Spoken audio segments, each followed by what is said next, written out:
Go on, mate. Danny, thanks for joining us. I just wanted a little chat about the reserves who were here at the DIY Kitchen Stadium last Saturday. Tough game against the London Broncos, but they come out victors, 18 points to 14 after going behind early doors. Yeah, it was a bit of a different game for us this week. I think we've really been improving performance-wise, taking some things on board and getting better as a team, both academy and reserves, over the last few weeks. And obviously we got the win against Hull, which was a really good win, a good performance. I thought a really scrappy game at the weekend, but I thought they just found a way to win, which was sometimes important. You know, wins aren't always the prettiest of wins, but at the same time you've got to enjoy every win, because you know you can go periods of time without them, and especially in a tough game like we play, wins are always important, and they're definitely good to come out on the right side of the scoreline. 3 tries apiece. It was the kicking of Will Brough that was the difference. He kicked 3 from 3. The London guy only kicked 1 from 2. He's a nice, tall, lean centre, or he plays stand-off half as well. What do you make of the kid? He's a pleasant lad, isn't he? He is, yeah. He's a really good lad. You know, he's obviously quite a bit different to his dad, but he's got a similar sort of talent base, really. He's very driven, very aggressive and competitive. But like you said, he's a really nice kid as well. And there's a lot of learning for him still, and a long way to go. But there's definitely something there which, you know, excites me and should excite him as well. He's got a great attitude towards it. And he does some things naturally that a lot of people can't. His kicking game's obviously one of them. His goal kicking's something that he's probably worked on a lot as a little lad, I would imagine. But on the back of that as well, we scored our tries in some really nice positions. If you look at sort of where we got to with young Rowan Stevenson, who came in for his first reserve game, pushing up on the inside and getting a try underneath the sticks as well. So there were a lot that sort of went into that, but Bruffy also did a really good job for us. Is he as cheeky as his dad, Danny? Not quite, no. I mean, I played with his dad, and you know, Danny was quite a bit different to what Will is, but he's got time to grow into that. He's only 17, so. Noah Booth has had first team outings, and I think it showed. I think he's sort of stood a little bit above the others with his skills and his enthusiasm.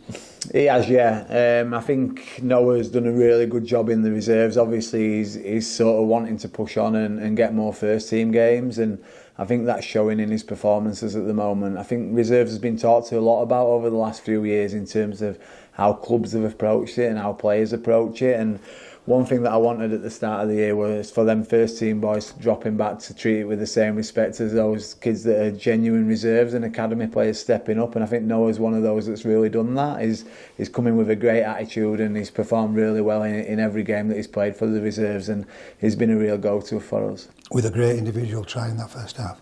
Yeah, I mean, he's sort of put all the tries on for us, really. He scored that try himself, he set one up for Rowan, and then obviously he sets one up for Ashton, who, you know, Ashton's a back rower and kind of found himself pushing down on the wing there for that last try. The second try scored by half-back Rowan Stevenson. You say it was his first game. He's a lively little character, isn't he? He is, yeah, I really like him. He's sort of come through as a hooker, but he's been playing half a little bit for the academy, and you know, one thing that they need as a hooker is toughness, and he's done a great job. He's been really good for the academy this year, and I thought it was right that he got his reward, really, and got a reserve game under his belt, and he'll stay in there for sure. He did a great job. He's brave going into the line, and he controlled that right edge really well for us. So he did an unbelievable job for a year one academy player. Third try, you mentioned Ashton Winks. Played against Hull and started off the bench last Saturday, but a good spell for the kid. Yeah, really good, and again another academy age kid. He captains the academy team, and he led the reserve team at the weekend as well. He came off the bench. He can do a little bit of both, playing the middle and playing the back row, but just an unbelievable work ethic and an unbelievable character as well around the place. He's a real leader in terms of what he demands of other people, and that's tough for such a young guy to do. But also he's a great character, and when people are around him, they tend to be having fun. I want to mention 2 non-scorers, one with a little bit of experience, Isaac Shaw. He's had an indifferent season because of his surgery early on, but he's now showing a little bit of form. He's a bit of a toughie, isn't he? And he's showing what he wants to do, playing the first team. He is, yeah, and he's another one similar to Noah, really. Come back with the right attitude. He plays a very direct game, and I think the more he learns about his own game in terms of what his strengths are, the better he'll get. He's got better each game. He's had a bit of sort of experience out at Hunslet as well, but he came in and did a really good job. The thing I like about him is how he talks and helps the younger middles. Obviously we've got a couple of year one academy players in Ellis Lingard and a couple of others playing there in the middle as well, so he's a great sort of experience for them to lean on. You mentioned Ellis Lingard, he's the last name I want to throw at you. First year academy, likes to put himself about, doesn't he, both in attack and defence?